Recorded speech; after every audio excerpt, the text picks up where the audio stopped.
Hi guys, and welcome to your weekly horoscope. This one is for Monday the 17th of January going through until Sunday the 23rd of January 2022. Thanks for joining me. It's a pleasure to be with you today. I'm going to go through each day this week to see what the planets are doing, what energy they create amongst themselves, and how you can use that to your advantage. What I noticed is that the first 2 days of this week are going to be super intense. We have a full moon in Cancer happening. So you're going to be extra sensitive, the emotions are heightened. But the good news is that from Wednesday onwards, things really lighten up and the week looks fun and a lot easier. So it has great potential to be a very good, positive week. So let's see what's happening each day. Monday, the 17th of January, we have the moon in Cancer. The moon rules Cancer, so it's very comfortable in that sign. It opposes the sun in Capricorn, so it's building up to being this full moon. And it also opposes Pluto in Capricorn. Pluto is transformation and change.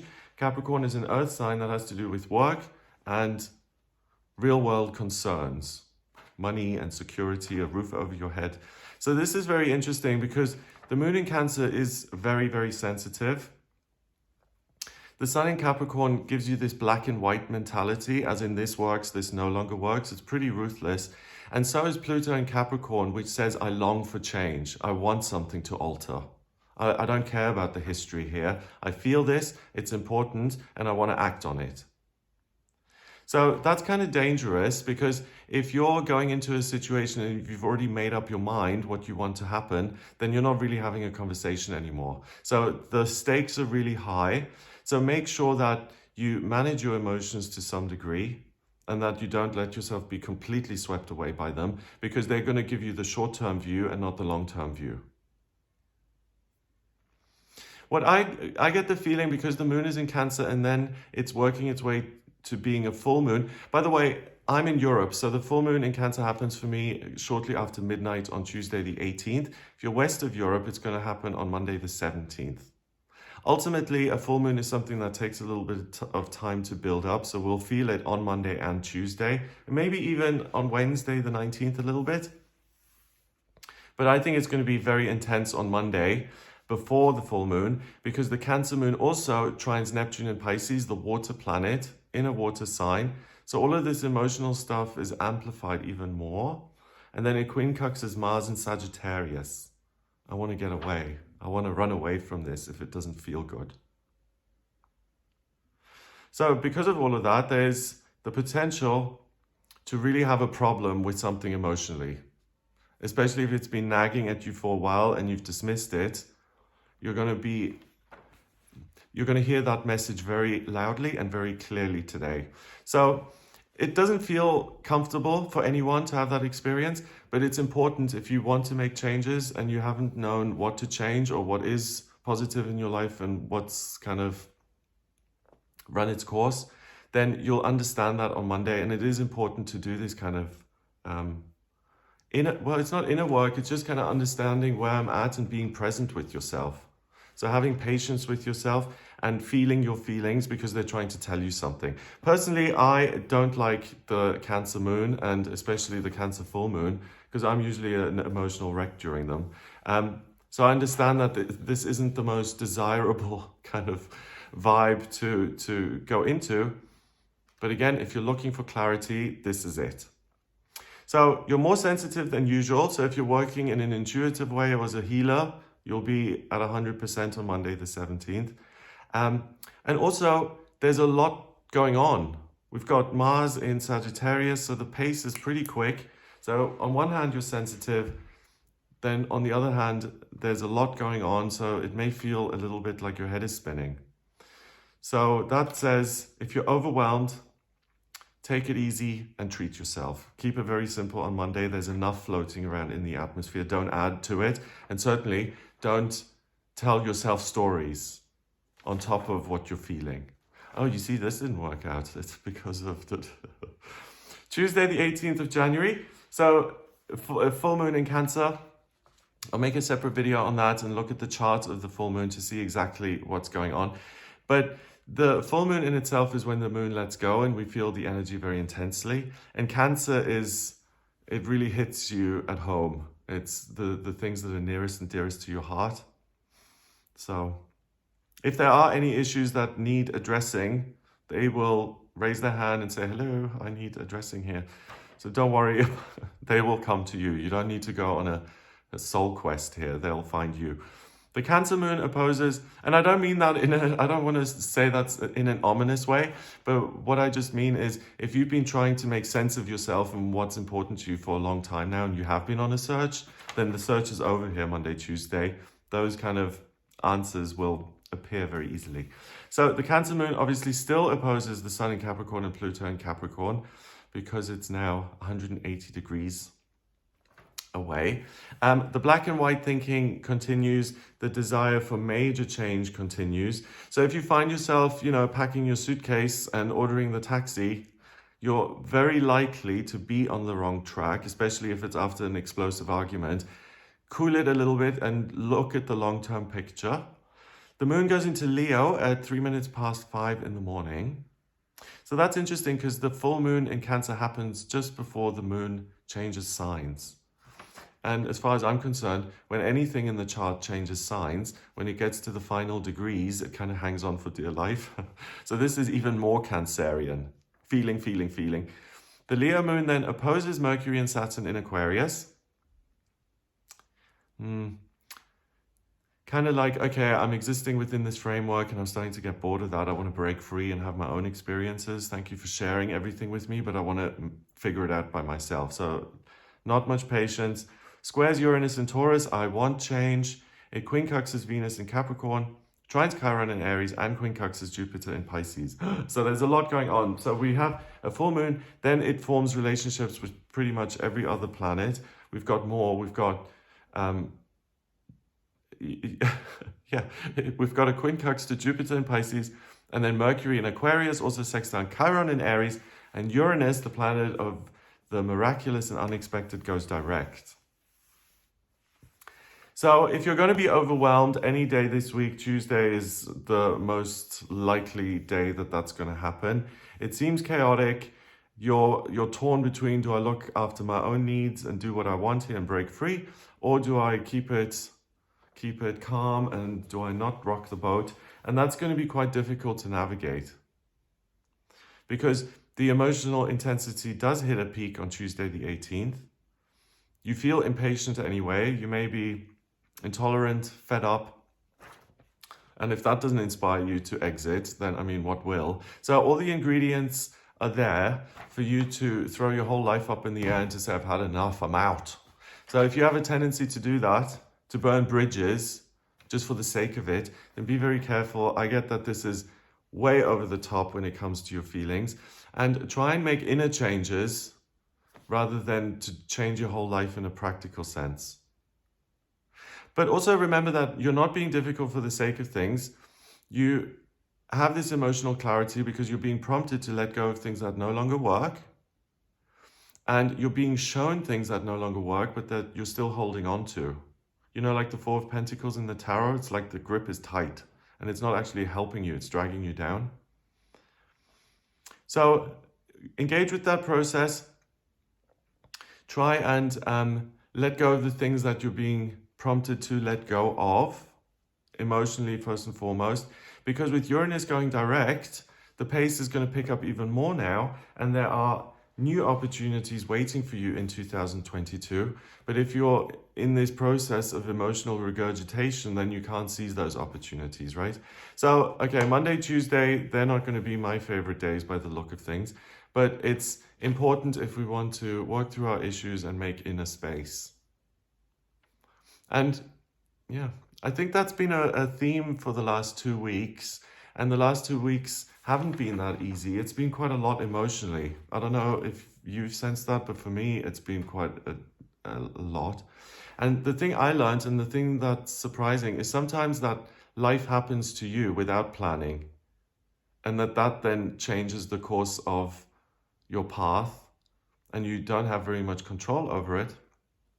And the second thing is that certain things can be overcome and left behind for good. Like I was speaking to someone yesterday about this, that I had crippling social anxiety, but horrible, right? My voice would actually close And it was really, really difficult. And I kept talking, and I still, get nervous and things, but it's not like this physical reaction where I'm sweating and shaking and it's just a nightmare. So certain things can be done. It takes a little bit of time and it's usually a pain, but look at the things that come up Monday, Tuesday, do the work, and you'll feel a lot better for it.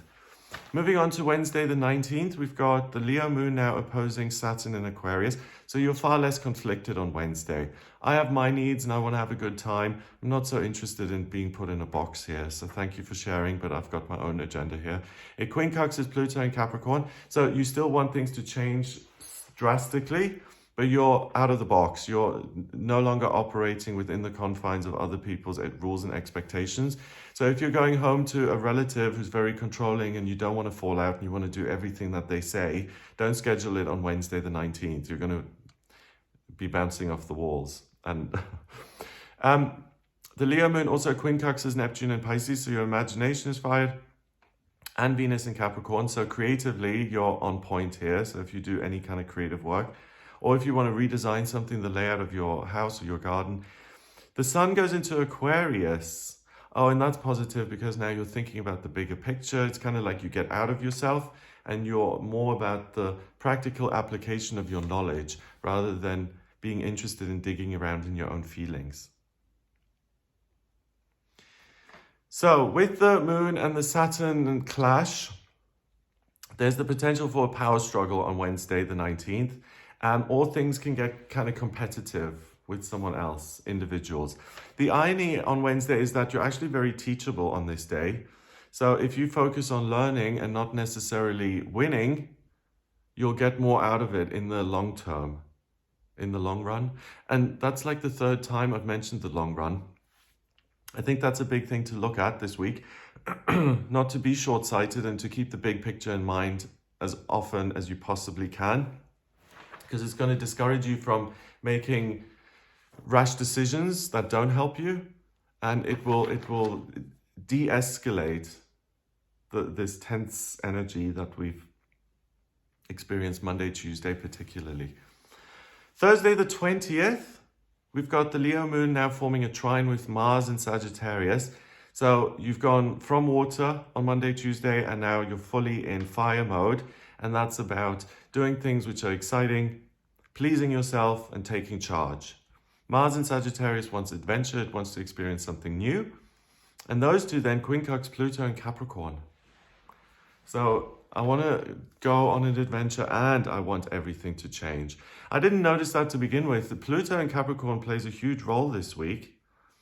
And if there is the opportunity for change, please take it. I get a good feeling about it. It's wanting you to change for a good reason. The moon goes into Virgo at 3:02 in the afternoon. So now the moon shifts into the earth sign Virgo, which is very grounded and very much about getting things organized. The Virgo moon opposes Jupiter in Pisces, so no more nonsense, please. Let's get real. And it quincunxes, but in an impatient way. It's like, I don't want to hear your theory about whatever. I just want to do my taxes, It's not patient at all.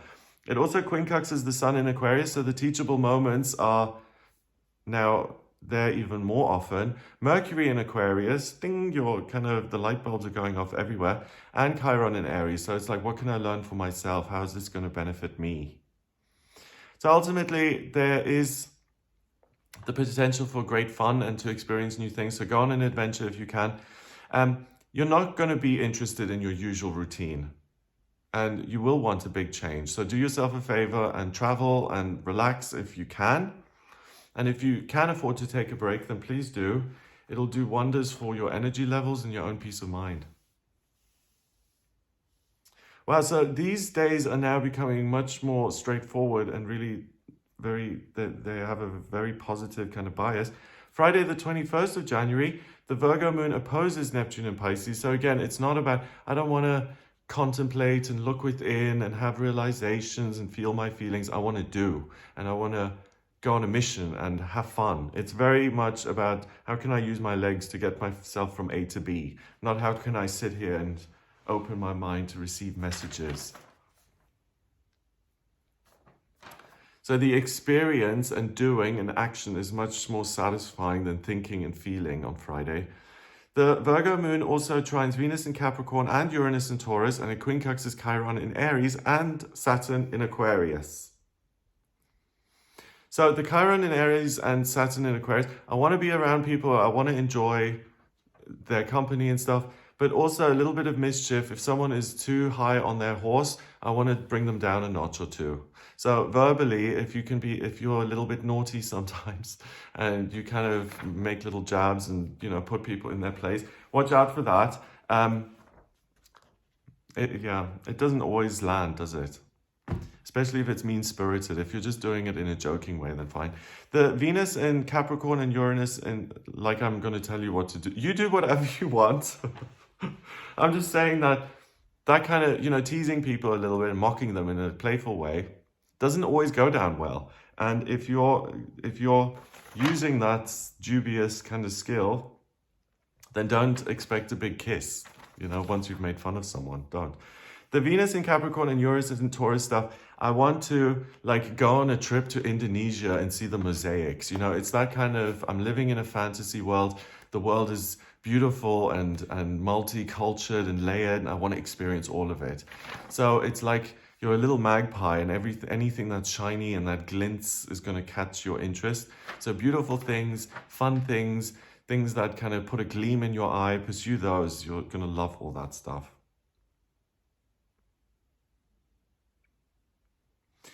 So you've got the appreciation for all of this and a desire to get your own things done.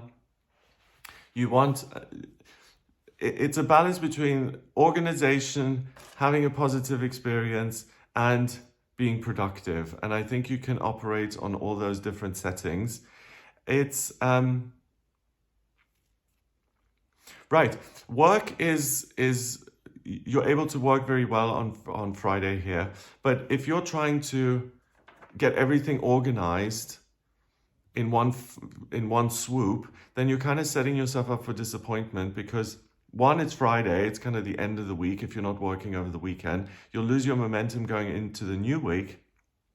Instead, I think it's a good idea to use the intellectual fired upness to work on your relationship. So it's a good day for things like team building and presentations and communications. If you're going for a job interview, it's a great day for that. So good luck. And if you need to apply for something, Friday, again, thumbs up. It's a very good day to do any of that kind of communicative stuff. Saturday, the 22nd of January, despite the doing communicative stuff and application, new kind of stuff, we've got Venus, the planet of love and beauty and creativity, that's in retrograde until I think it's either the 29th of January or the 3rd of February. And then we've got Mercury also retrograde until either the 29th of January or 3rd of February. I get the two mixed up because this week particularly, you've got both those personal planets, love, creativity, and communication in retrograde. And that usually makes things more difficult. But I think Friday, you get a respite from all of that via Saturn in Aquarius, and you can do those kind of things and have the least amount of problem. Saturday, the 22nd, we've got the Virgo moon opposing Neptune in Pisces. So again, still very practically minded. It trines Pluto in Capricorn, more change. I want change. I long for change, and it squares in Sagittarius. So this is the most fun-loving and adventure-driven day of all of them so far. The moon enters Libra at 11:03 in the evening. And the Libra moon then trines the sun and Mercury in Aquarius and quincunxes Jupiter in Pisces. Wow. So I want to go on an actual adventure, and I want to look at what could be. So it's really... the fantasy is very important to you, and the experience is very important, making memories that you'll be able to hang on for the future. So that you'll be able to hang on to in the future. Memories you'll be able to look back on. I don't know why that's so difficult. It's also a good day for relationships. So I think Saturday is the perfect day to spend time with people you care about and to experience something new. Go somewhere. It's the perfect day out. If there are any gallery openings or lectures or performances or events, anything like that, Attend if you're in the mood. It'll give you a very different perspective and will serve as a mini holiday. It's really good. Sunday, the 23rd of January, or have I'm picturing like a little outside thing with drinks and like trees and bunting and lights and, those kind of relaxed social affairs where everyone's standing around chatting and talking. Sunday, the 23rd of January, the Sun in Aquarius conjuncts Mercury in Aquarius. So the weekend is also very good at communication, talking to people, relationships, understanding where the other person's coming from. Also, teaching and learning is supported by that. The Libra moon opposes Chiron in Aries. So on Sunday, the focus shifts more from the self to other people, and their feelings are going to be very important to you. Which is interesting because Cancer usually is to do with the family, but on Monday, Tuesday, it was all about your feelings. So it's interesting that now we're going into Libra. On Sunday, the 23rd, that's when you're more interested. Okay. It squares Venus in Capricorn, trines Saturn in Aquarius, and quincunxes Uranus in Taurus and Jupiter in Pisces. Wow. So again, pretty full on, but you're unlikely to be overwhelmed on this last day of the week. Instead, you're in student mode and you'll want to learn something new. If you're looking to change career, it's especially a good day for you to learn new skills that you can then apply in a working way. If something is said to you and the delivery doesn't match the content of what was said, like maybe, someone mumbles something under their breath because they don't really want you to hear it, but they feel obligated to say something, then pay attention to that kind of thing. The other person may not want to really engage, or they may be afraid to speak to you, or pay attention to things which seem unnecessarily cryptic. You'll get a clear answer if you pursue it a little bit and take a closer look. So that's what I get for you this week. It looks like a lot of fun. I hope you have a great time. If you'd like a personal reading with me, please get in touch via my website. It's gregoryscott.com. On the front page, click on Book Your Reading to audio reading with me. I use astrology, the tarot, and numerology in my personal reading. So if you have any questions about you as an individual, your birth chart is very, very helpful in that regard. It shows me everything from life purpose to relationships, vocational talents, travel, spirituality, finances, personal development, everything you can think of, really. If you want to see what's coming up in future or when the best timings would be around certain activities, then I can look at that via your progress chart and your transit. And also locations, I use astrocartography to see which ones are going to benefit and work for you and which ones aren't. If you like this video, give it a thumbs up. Please hit subscribe and share the video online. Have a fabulous week, and I'll speak to you next week.